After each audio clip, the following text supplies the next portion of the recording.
Hello, and welcome to a very special edition of Pro Wrestling Simulated. I am Michael St. Gregory, and welcome to the show. Guys, we're going to do something special today. By the way, thank you for everyone who hung out last night during the our first ever AEW watch-along. That was a lot of fun. I'm going to open up the chat and let everybody enjoy. And look at me, I am wearing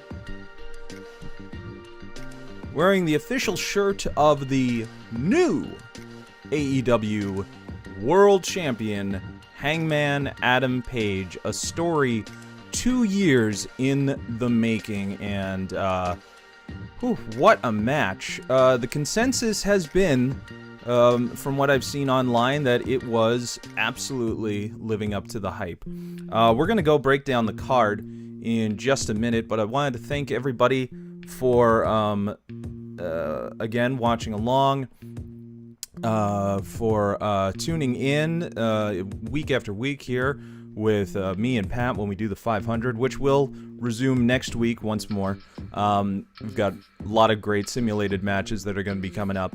Let's take a look at the card. Some ups and downs. The only down that I saw, personally, from last night's show, and we'll go through the matches. The only down that I had was really only one gripe, and it was the finish to the tag team match. It was a great match, and then the finish just, it felt a little off, and I think it had to do with the fact that I had no idea why the masks got involved with FTR, but let's go through the show itself. I think that was the only down. Personally, I think that was the only down. So the buy-in match. The pre-show, we had Nyla Rose and Jamie Hayter taking on Thunder Rosa and Hikaru Shida. Hikaru Shida was in fantastic form last night. Really, really good. Thunder Rosa always delivers. Nyla Rose felt like she had a little bit of an extra step in her last night, and I just thought it was really good. Would I have loved to have seen it on the main card? Absolutely. But this was great. I had a really good time enjoying it. And then when we got to the show, first of all, the Minneapolis crowd the whole night was just, they were on fire. MJF and Darby Allin start off the show and prove why they truly are the pillars of AEW and why they are going to be a foundation of where this company builds off of. It was a masterpiece. It was absolutely a masterpiece. I think it was the greatest match that they have had by themselves and with each other. And I have no doubt that they will be facing off against each other many times in the future. This is a rivalry that is going to be, a legendary rivalry in AEW. Absolutely fantastic.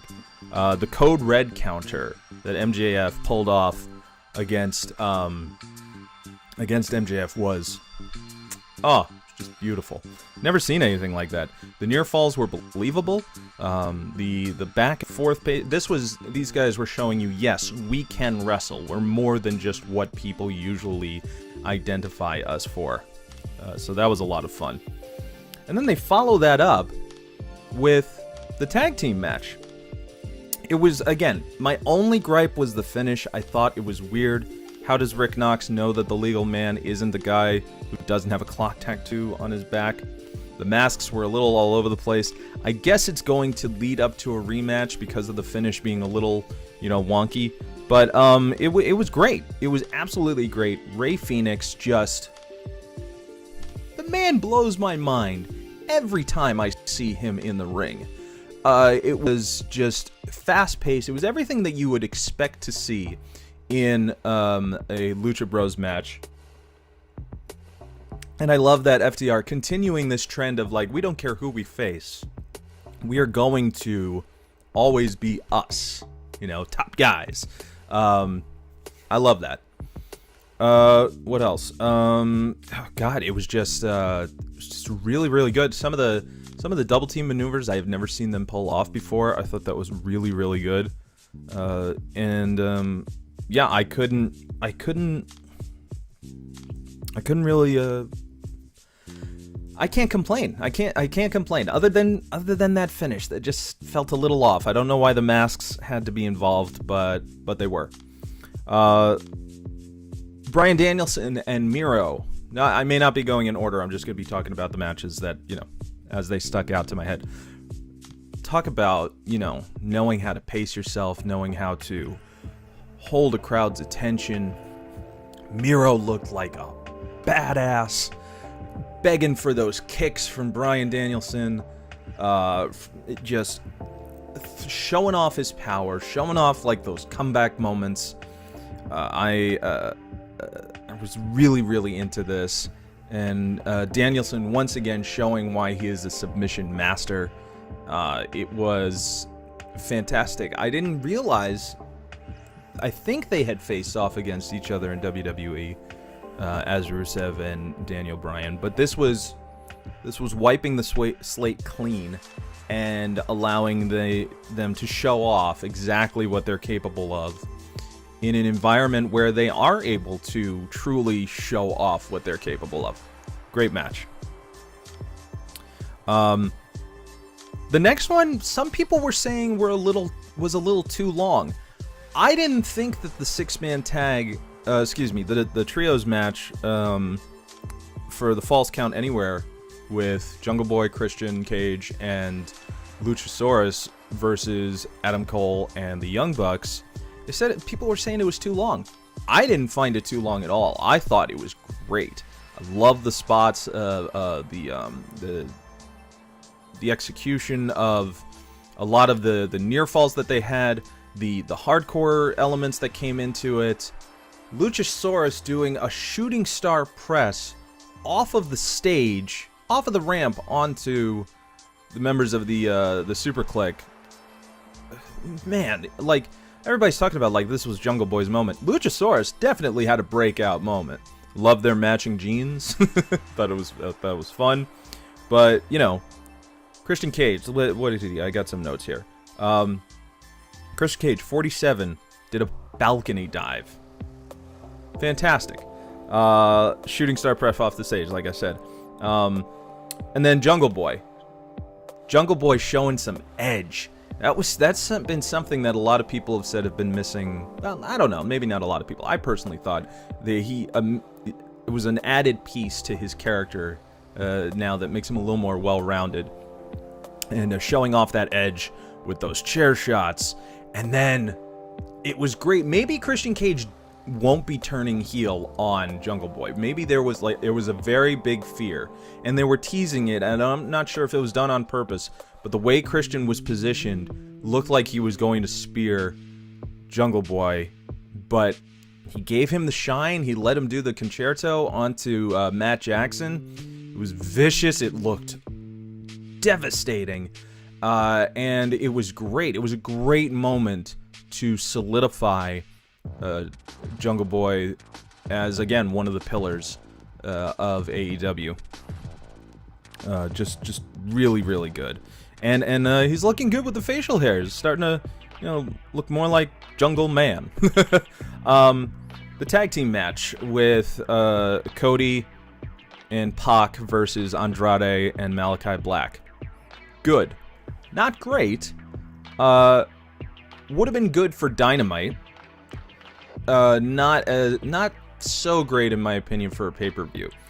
I thought it was good though. Like, it was entertaining. I was enjoying seeing this dynamic of which team is going to, who's not going to get along by the end of the night.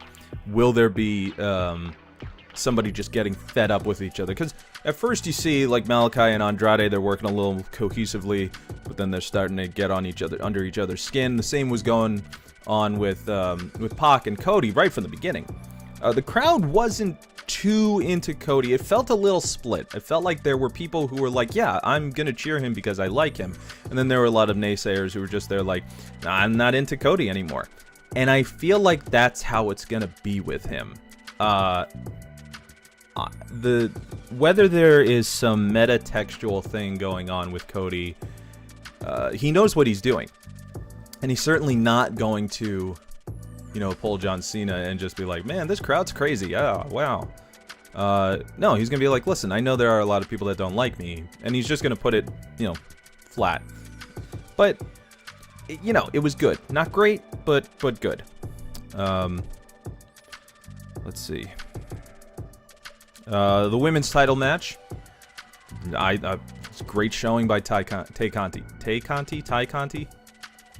I did like this idea of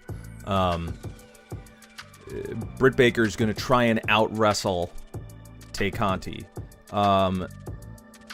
And, at first I thought the crowd was not going to be into this because there had been just so much excitement.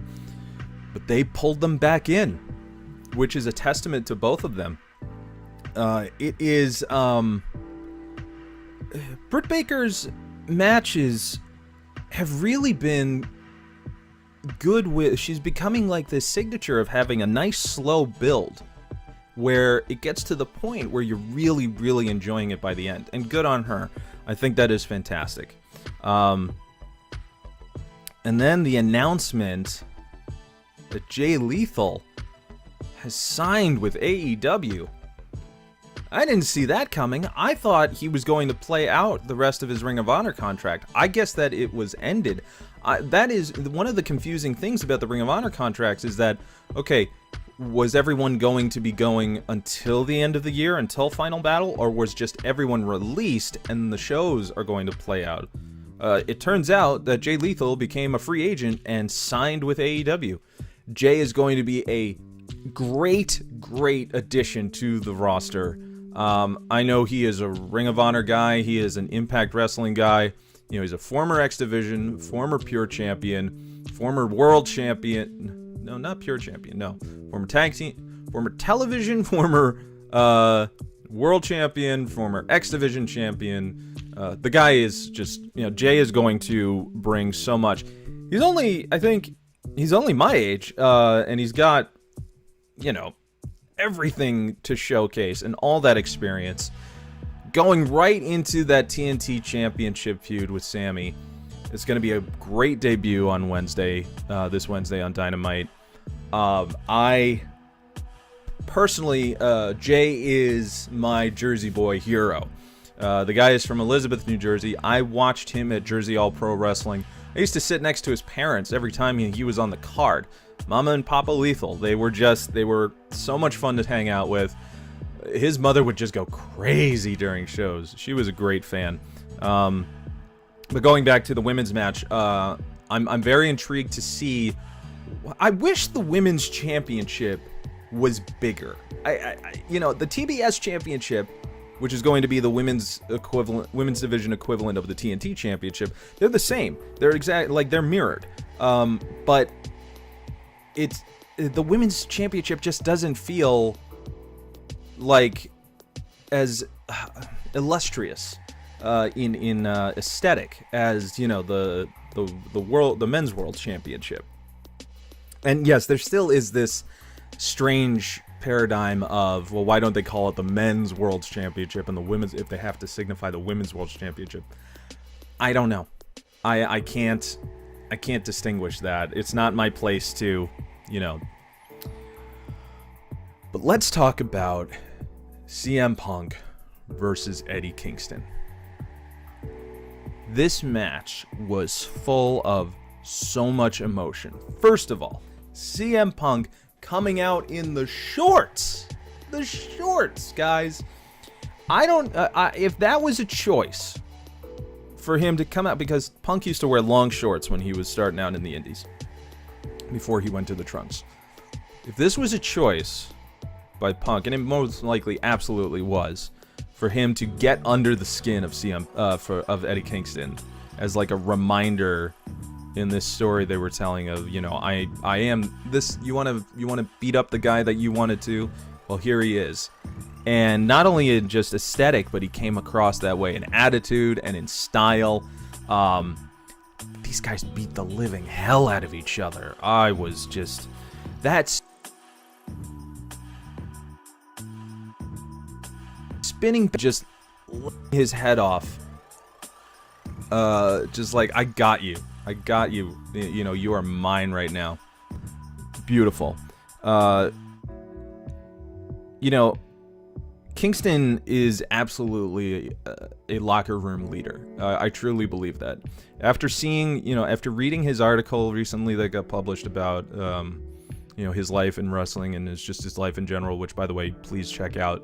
And then last year at the Brody Lee tribute show, there was a video of him talking afterwards, just commanding the attention of everyone and showing his respect to everybody. And you can tell that, like, a lot of people really do respect Eddie, and they're very grateful that he's part of the locker room. I think that this match was just so well done in terms of, you know, the story that they were telling, and then just the brutality. Oh, total brutality. I loved it. Absolutely. I'd watch it again. The match that thankfully went the right amount of time was the Minneapolis street fight, which, by the way, apparently the rules of the Minneapolis street fight is the reason it's called that is because all the weapons that can be used are items that were invented in Minneapolis. Who knew? I learned some history there. Santana and Ortiz, though, were absolutely just the best part of this show, of this match. They really, like, reminded everyone, hey, this is what we can do, and we are, I truly hope, like, this is now time to go for those tag team belts. Time to go for the championships. Because if we get either, you know, Santana and Ortiz versus Lucha Brothers, or Santana and Ortiz versus FTR for the AAA Tag Team Championship, I don't care. Give it to me. Book it now, TK. Let it happen. So now we got the main event. This was... Alright. Let's talk about, first of all, the show Full Gear comes from just a joke that was on being the elite at the expense of Adam Page, where they were saying, like, oh man, you got to get in some shape, man. You know, you got to go full gear. And, like, that was the joke of him, like, wearing his wrestling attire everywhere. And eventually they getting the show, calling him that. For it to come full circle 2 years later, for Adam Page to win the World Championship. First of all, this match felt very much like I had that Owen Hart versus Bret Hart vibe to it from WrestleMania.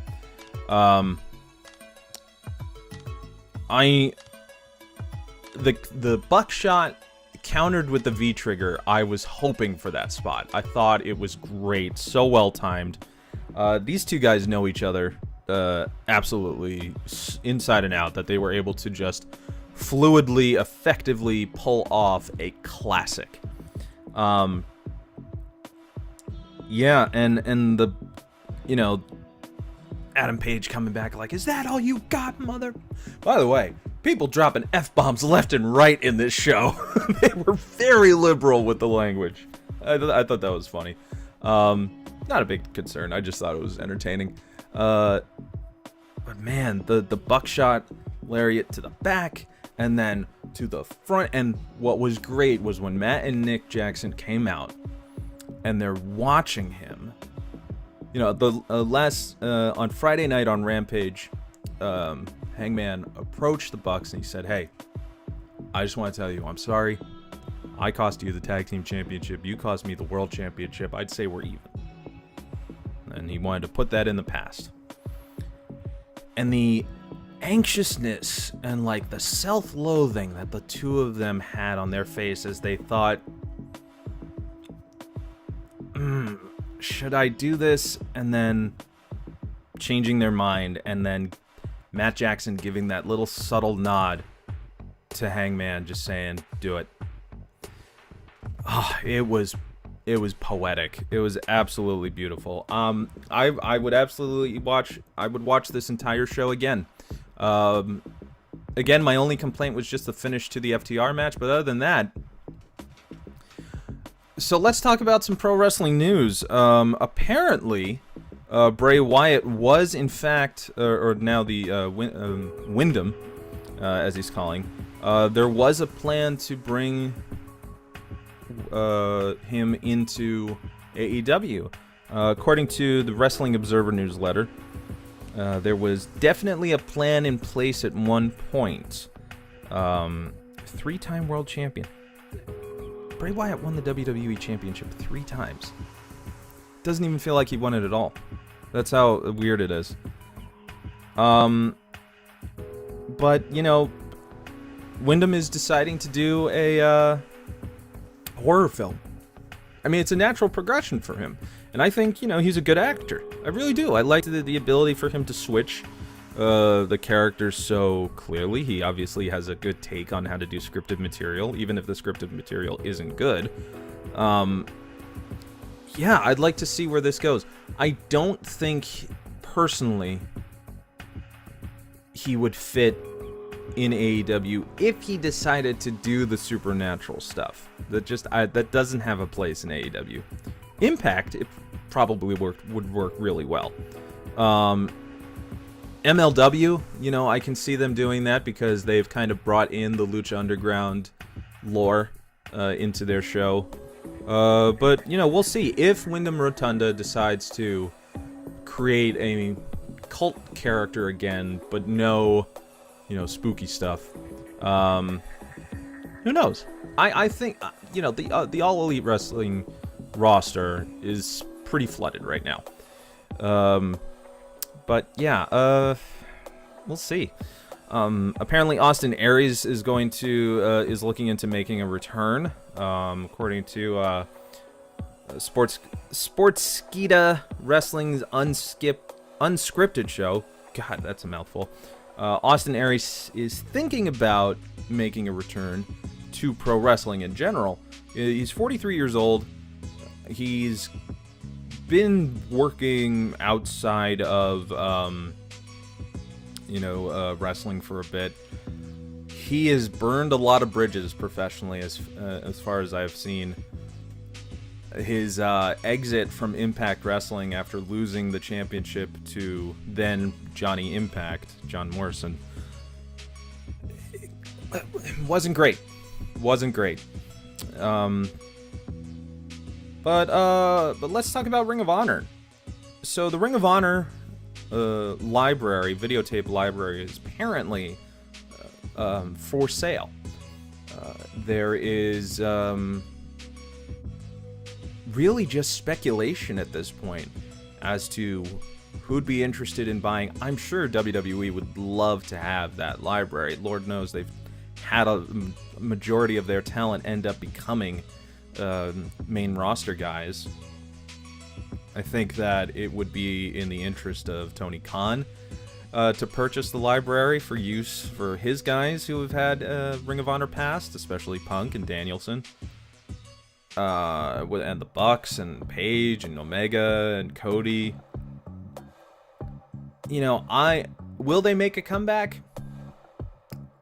It's hard to say. It really, really is. No one knows what Ring of Honor could look like in April next year. No one knows if they will actually have a comeback in April of next year. And it's tough. It's tough to predict this one. You know, I love Ring of Honor. I always have. By like all different types of wrestling. I like a buffet of styles. It's difficult. It's difficult to say. I hope the best for the company. Let's talk about the WWE releases. As everyone has seen, there were a ton of WWE releases. Now, this year alone, I'm going to go down the list. Starting from August. Ric Flair. There's going to be some NXT people in there as well. Air Sterling, Kona Reeves, Zachariah, Gain Zangier, Asher Hale, Mercedes Martinez, Jake Atlas, Tyler Rust, Leon Ruff, Desmond Troy, Bobby Fish, Bronson Reed, Adam Cole, Katrina Cortez, Zeta Ramir, Jeet Rama, Jesse Kamea, Trey Baxter, Mia Yim, Ember Moon, Frankie Monet, Oni Lorcan, Scarlett Bordeaux, Harry Smith, BFAB, Brianna Brandy, Eva Marie, Lindsay Dorado, Grand Metalik, Karrion Cross, Nia Jax, and Keith Lee. That is in this year alone.